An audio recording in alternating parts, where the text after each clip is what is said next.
Today in the bunker, we're going to make a huge industrial thing out of another thing that we found on the side of the road.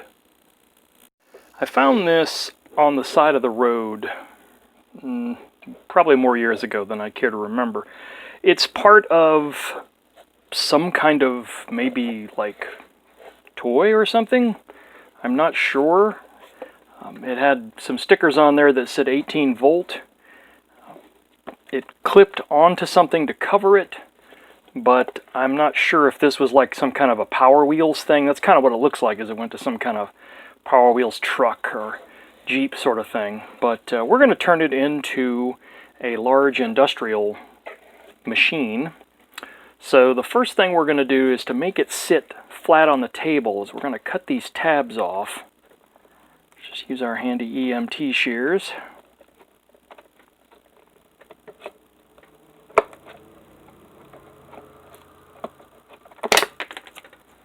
Okay, there's one. Much better. Okay, not perfect, but it'll do. So we're going to, I'm going to fill in the ends with some foam core. We're just going to glue that. First, we're going to plug in the hot glue gun and get ready to reinforce this where it's cracked. So we'll be back with that. So whatever blew this off onto the side of the road, I don't know if this was already broken or if it broke when it hit, but there's some pretty sizable cracks. So what we're going to do is take I pre-cut some pieces of chipboard, and we're just going to glue them in as supports.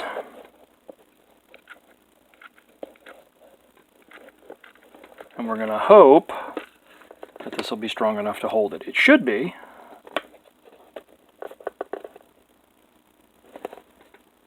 Okay, and we'll just keep doing that all the way around. Alright, that helped firm that up a lot.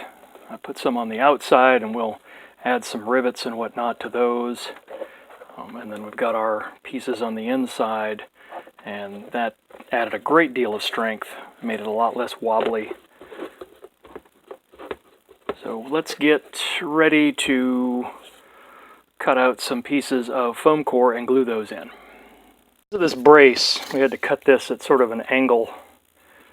So we're going to put that in so that it will fit and be fairly straight across the bottom. The other end went in fine. There was no brace, so that was pretty easy to throw in there. So we will add a pretty good amount of hot glue.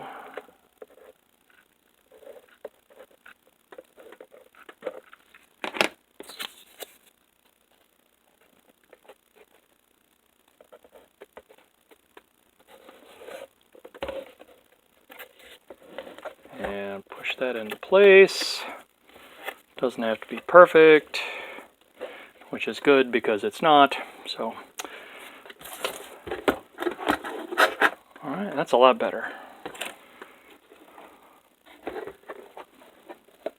So the next thing we need to do is figure out about this sticker, which does not want to come off. And I don't have any kind of a heat gun or anything to get that off, so I think what I may do is cover that up. So I'm going to cut out some pieces of chipboard and glue them in there to try and disguise that. To add a little visual interest to this when it's done, I'm going to make these pipe pieces that aren't going to be permanently affixed, and that way I can use them on this piece of terrain, or I can butt them up against a wall, whatever. They're kind of multi-useful. But when you get these PVC pieces, they have mold lines and writing and whatnot, so just take a file and kind of dress that up so it doesn't look quite like, you know, so obvious that it's PVC. This little circular bit though, I'm going to leave because that's where we're going to put a valve. So pretty handy. These are going to look really good when they're done in their little spots, and then other places in the underhive or in abandoned ruin factories, whatever, you can have a pipe coming out of the wall and a valve. So just super useful terrain bits. Adding visual interest on a model that's got this much, or a piece of terrain that's got this much sort of blank space, is kind of important. As I showed you before, we're going to have our pipes that are going to butt up against here for the front. Fished around in my bits box and found this little piece, which is out of an inhaler I took apart, and we're going to add that on there like some kind of pressure relief valve or something, or bottle. And we've got some other little things, maybe some little caps for a valve or whatnot we'll stick on here and there, so we'll continue on. Fortuitously, the spots where the 18-volt stickers were, if you cut down some granny grating, some granny 7, I think it's 7 stuff, I did a little rough, but it fits in there. I just put a few dabs of hot glue in there to hold it, and since, once again, there's nothing to get up against the edge of it and pop it off, it should stay in there just fine. So that makes a pretty convincing set of vents. I kind of like that. So let's keep going. Pipe valves, I went and got some sew-on snaps, and if you take the half that's got the button on it and adjust your light and drill a small hole approximately the right size, you can just super glue that right in on top of that flat spot. So let's add that. Just add a little bit of super glue.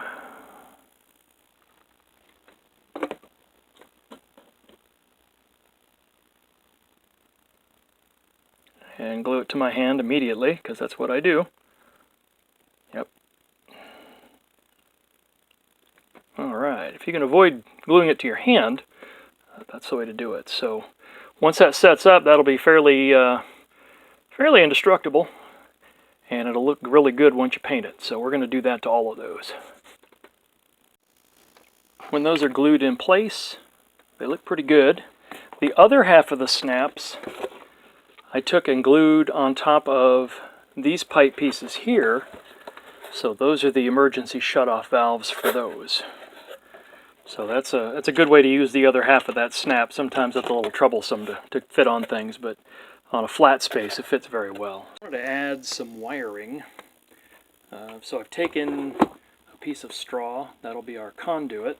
I've drilled a hole where it's going to start, and then another one where it's going to finish. So we're going to hot glue that into place and kind of bend that around there.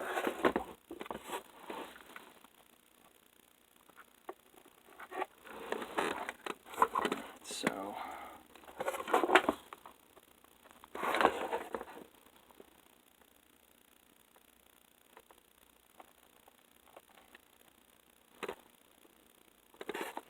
so we'll get that in place with some hot glue.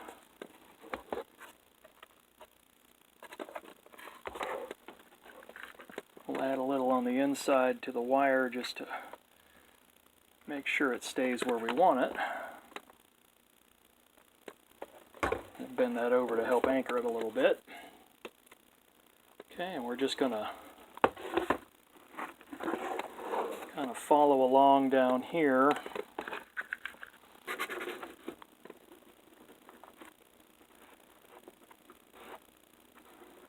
The biggest thing is to avoid gluing your hands to the model, and I do that a lot, so try and not do that.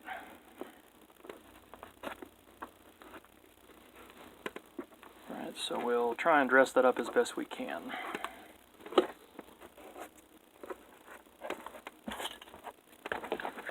And just like before, put a little bead down just to kind of hold it.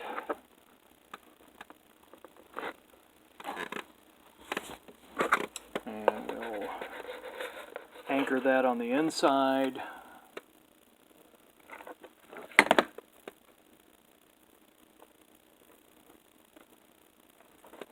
So that should keep that in place. And once this glue sets up a little bit, we'll scrape most of that off and make it look a little more presentable.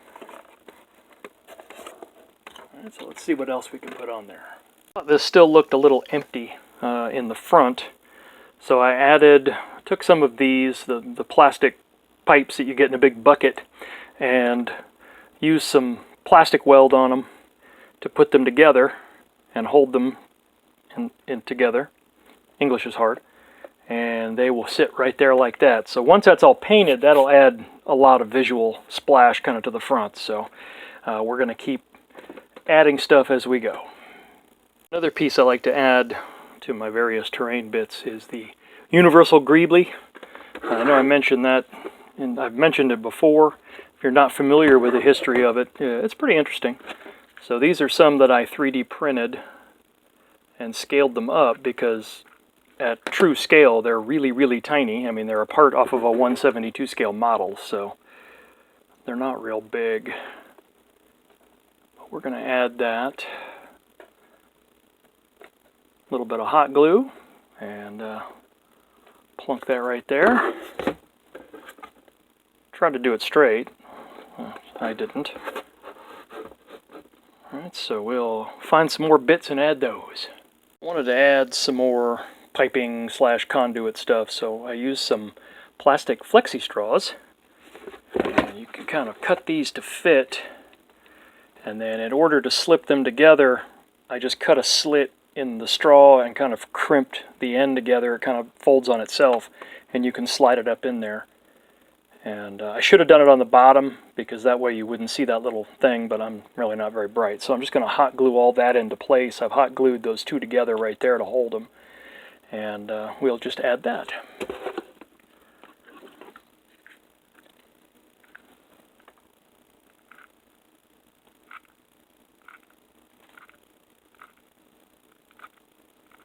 Put a goodly bead of hot glue on there.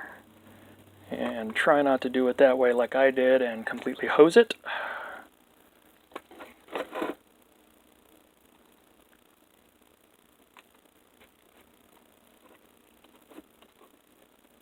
And because you end up gluing your hand to it like I do every time I glue something.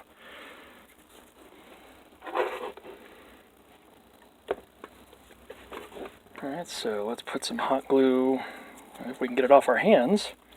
Got half a stick on there. Take and lay some down right there. Press that into it. And this is once again a reminder that my channel is more of a cautionary tale than anything else. So be careful when you do this. I've already burned myself several times because I do it every time I use a hot glue gun, and yet I continue. Alright, so we'll let that set up and continue on. Another thing I've been meaning to experiment with, so I figured this was a good time, was drywall tape. I just cut some, it's self-adhesive, just cut some to fit a couple of spots, and that'll make like a kind of a safety tread walkway kind of piece. So just add that wherever you think it needs to be, and it should look pretty good once it's painted. Add some little control panels, so I cut a sort of a box out of foam core, and then just super glued on a piece of chipboard. We'll make that our little computer screen, and we'll punch out some buttons and add those on there. I feel like Earthman Brick all of a sudden. This is pretty cool. I took some hole punches, 1/16 hole punch, and punched out some card, put some little dots of super glue on there, and then with the tip of the knife just pick those up. I didn't film it because I didn't want you to see me glue those to my fingers every single time I did one, but I managed to get them all in place. This is generally why I use PVA for this, but I wanted them to stick a little quicker and be ready a little faster, so I use super glue. Either one works. So just take your time, put them together, they'll be fantastic. To add these on, I sat a mini next to this and figured out about the right height and just made a little line. So we're going to a little bead of hot glue right there. We'll add that on. And I'm going to put some PVA around the edges of that foam, which I should have done before I glued it down, but hey, I'm really not very bright. And then we're going to add some little pieces of conduit to that. And the second one we made we'll add somewhere else on the model. I'm going to leave this space open because my intent is to put this terminal here. So I'm not going to glue it to it because, you know, it's too useful, but it'll be good once it's pushed up against that. So we may put that other one on the back somewhere. So that's glued in place. I ended up using a piece of sprue for that conduit because it was just a hair thicker and kind of suited the scale a little better. But all in all, that doesn't look too bad. So we'll add our other one on here somewhere. And we're going to start punching out some more pieces of card for rivets, and we'll add all of our rivets and get ready to prime. Here it is with all the rivets. We're going to get ready to prime this. And riveting, I'll be honest, that's what takes the longest of anything on these builds. But it's worth it because your rivets really look good once they're painted. So we are going to go ahead and let this set up. I'm going to put some Mod Podge and paint mix on everywhere where there's rivets to help firm those up, and also on top of the granny grating and the drywall tape to help firm that up a little bit and allow the paint to stick. And then we'll get that primed and get ready to paint. After all of the glue dried and the Mod Podge and black paint mix that I put on the rivets and whatnot, after that all dried, I primed this black with just a spray can, and then once that dried pretty well, I hit it with some of this brown Rust-Oleum primer. It's flat red, but it's kind of a brownish color. And then I did a zenithal highlight of cinnamon. And it's just because I happen to have these colors, and it was way quicker than trying to brush paint all of that. Alright, so let's start to work on, we'll get the pipes knocked out first. Since these have been primed with our rusty colors, I'm going to go ahead and give them a dry brush with some silver. I'm just going to use that craft silver. And this is pretty straightforward. It's how I'm doing all of my underhive terrain now.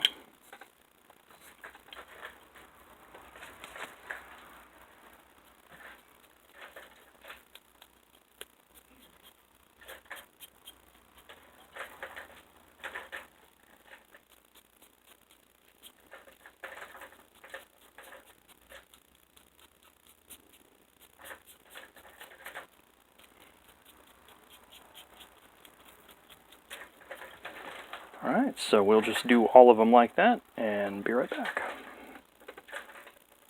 Alright, that's with a little bit of dry brushing with some silver. That came out pretty good, gives it a nice rusty metal look. A little bit we'll pick out the little valve handles with a different color just to add a little bit more detail. So we'll put those to the side. And we will do much the same for this as we did for the pipes. Although later on we'll add a little bit of color here and there just to try and break it up. So we'll just take our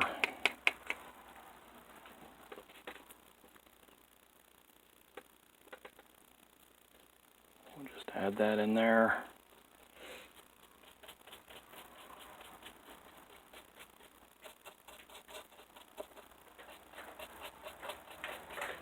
And just give that a very rusted metal look.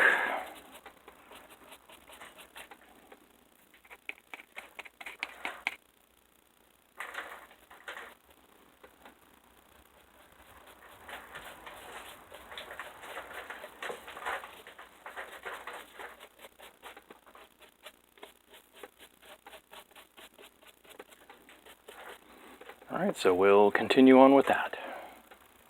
Alright, that brought out the rusted metallic nature of the piece. We just gave it a good dry brush / overbrush all over. And now we're going to pick out some of the details. And I'm debating whether or not to add color to the main body of the piece or just leave it rusted metal. So that's a good question. But in the meantime, let's make a wash and start to pick out some details. Just mixed up some black paint with some magic wash. We thinned out the black paint that added some of the base for the magic wash, and we're just going to go around and use that to kind of pick out some details.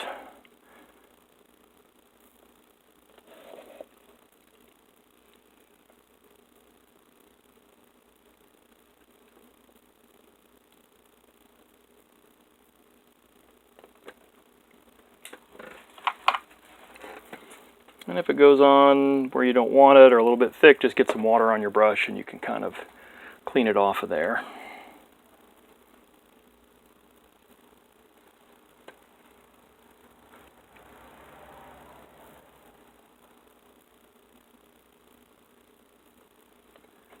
Okay, so we'll just go around the piece and do that. While that wash dries, I'm going to go and pick out the little screens on these control panels. I'm going to use some Vallejo military green, but you can use any dark green you have. And we'll just very carefully cut that in.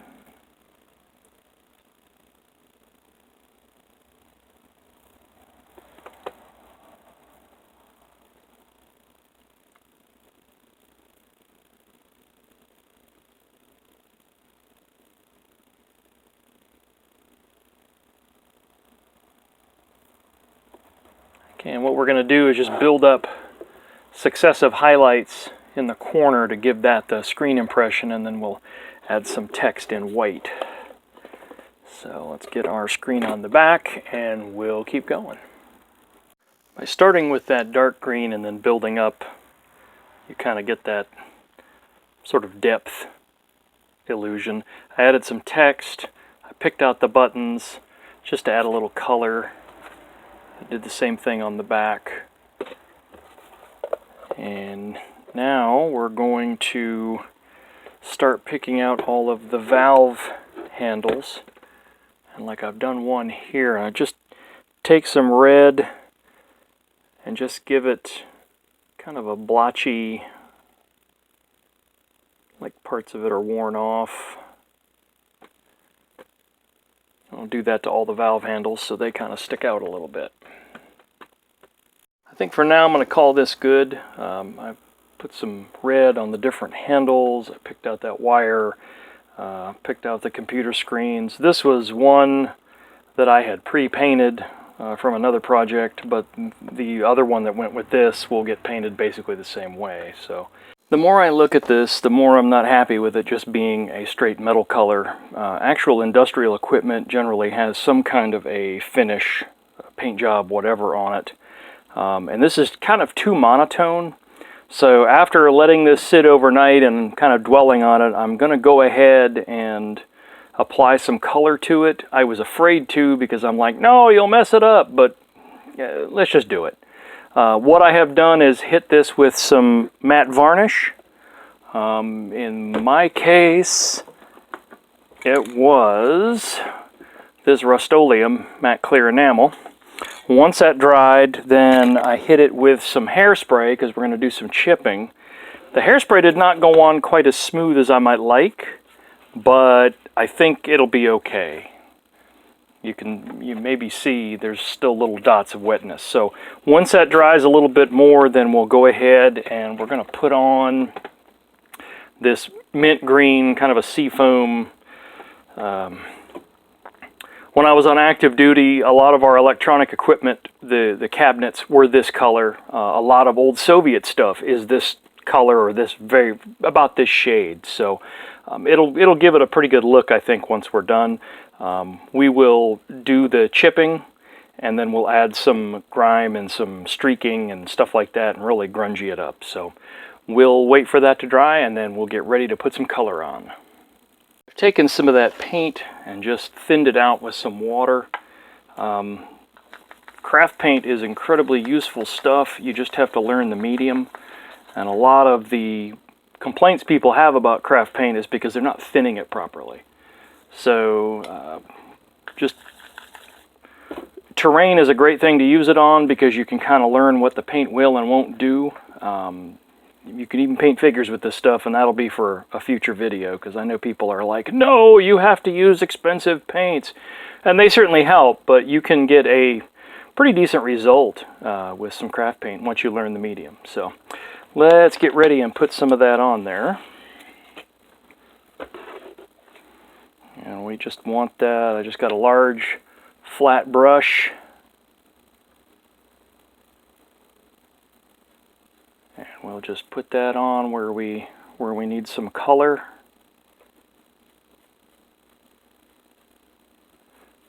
May have to use a couple of thin coats, but we'll channel our inner Duncan Roads and that'll be good. So we will apply that all over the model and be back. Here it is with some color on it. The longest part of this process is just like when you paint, say, a room in a house, cutting in around everything that you don't want the paint to be on. So much like in a room where you have to cut around all the windows and all the trim, you have to do the same thing here. So that takes a while. The biggest thing when working with this sort of paint, again, is to learn the medium, especially when you thin it out to get it to go on well. You've got to let it set up a little bit before you go back and put more on it, because this paint is basically almost like a glue with some color in it, some pigment, and if it's not completely set up, you'll sort of tear that layer, and you'll see it, and you'll even feel it sometimes. So you don't want to do that. So most of this has had 2 coats. I'll probably put a third on just to smooth it out a little more. For this application, it's not a big deal because we're going to dirty it up, we're going to chip it, all that good stuff. And we'll probably add some graffiti and whatnot down here too. It's kind of a big blank space. So let's let that set up for a bit, and we'll put a little more on it, and then we'll keep going. All right, that has cured enough that we should be able to chip that effectively. I'm going to use a stiff, in this case a stippling brush, but you can use any kind of fairly stiff brush, and a little bit of water. Let's see what we get here.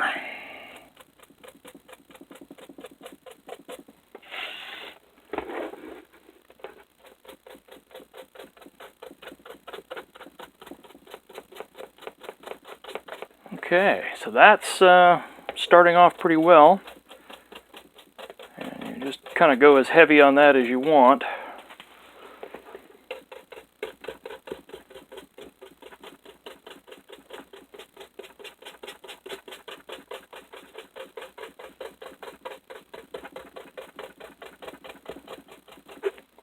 Alright, so we'll continue on. With a judicious amount of water, just a little bit to kind of wet the top layer of paint, and then a stiff brush, you can really, especially when you hit the sharp edges, make a fairly convincing worn paint look, be chipped. So what I'm going to do is mix up some brown wash, and we'll go over that to kind of tone it down a little bit and make it look even more faded and grungy. What I'm going to use is just our standard craft paint nutmeg brown, but you can use any kind of reddish brown color, that's fine. And we'll thin that out a little bit.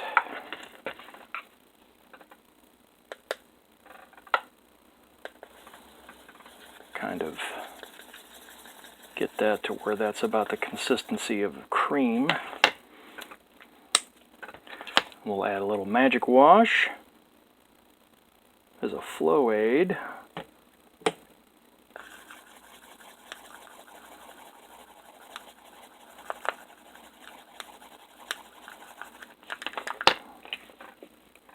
Alright, and we'll just apply that wherever we think we need some extra rusty, grungy color.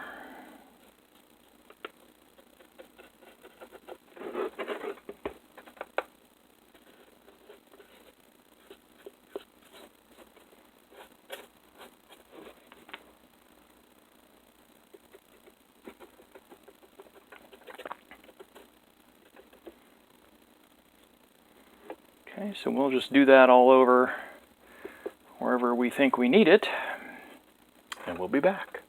Alright, that is more what I was expecting to do originally. So, that's a good lesson there. Don't just stop out of fear. Just go ahead and paint it. I mean, what's the worst that could happen? It doesn't look good, you paint over it, start again. It's fine. But yeah, this is a lot closer to my vision of this. There's still some things I could do, but I do want to make this video and actually get it posted, so I think I will call it here. And later on I may revisit other things pieces of this and whatnot. But that's not bad. I'll probably add some lettering and, like I said, some graffiti on the back. But we'll revisit that later. So for now, I think this looks pretty good. Alright guys, well hopefully this was useful. Hopefully you enjoyed it. If you did, be sure to like and subscribe and hit the little bell, all the things they tell us to tell you. Hopefully I have earned a subscription from you. And if not, well, let me know what I could do to make it better and earn a subscription. But in the meantime, I hope you guys have a fantastic day.